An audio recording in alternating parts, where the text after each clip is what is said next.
Hey, it's Connor. Welcome to iFanboy Mini. iFanboy Mini is the small-sized version of iFanboy, the comic book show.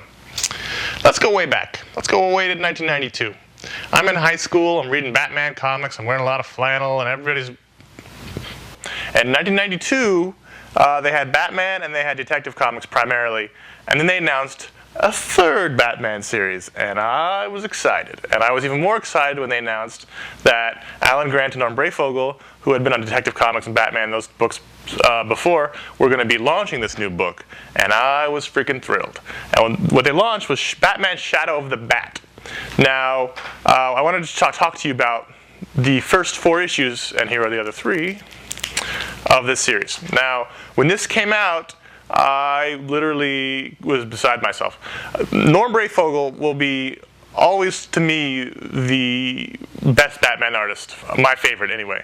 He brought this energy and this edge to the proceedings that was lacking in things like, I like Jim Aparo. He's a great artist, nothing against Jim Aparo, but he drew a very standard superhero book, which was fine. He had his own style and it was classic. But Breyfogle brought a dark edge to everything. His characters were very angular. There was a lot of sharp lines. There was a lot of kinetic movement. Everybody was very limber and live, and there was just an energy in his pages that wasn't there in other books at the time. And they announced he's coming over, and unfortunately he only drew the first 5 or so issues. But the first 4 issues story was called The Last Arkham, and it involved Jeremiah Arkham, who was the new curator of Arkham Asylum. He was being cruel to the inmates, so Batman orchestrates his own imprisonment into Arkham Asylum, and then he investigates from the inside.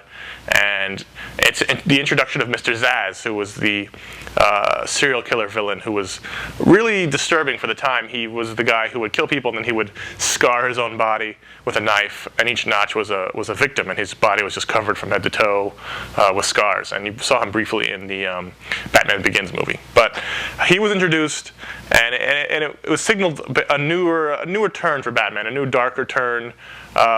You kind of had some, you had bumbling villains like the Penguin and the Riddler, and they were cool, but not ever really scary like Mr. Zsasz was. And what Alan Grant and Breyfogle did was they brought a whole scary, serious edge to Batman. The early 90s was really a turning point to where you would go further.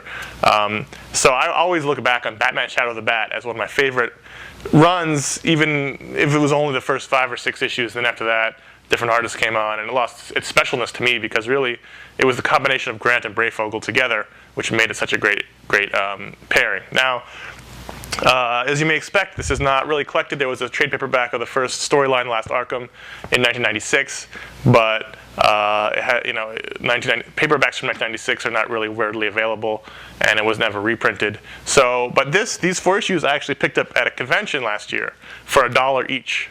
So if you're ever at a convention or somewhere with back issues, I'm sure you can get a hold of these books very easily and for cheap. And if you like Batman, if you like hard-edged, sort of realistic, scary Batman stories, Shadow of the Bat, 1 through 4, the Last Arkham storyline, you will absolutely not go wrong.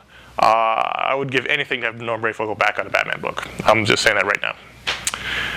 If you have any questions or comments, you can email me at contact@ifanboy.com, and you can watch our full-length show, iFanboy, every Saturday at revision3.com/ifanboy. It comes out Saturdays, and it's available all throughout the week. Thank you for watching. Talk to you next time.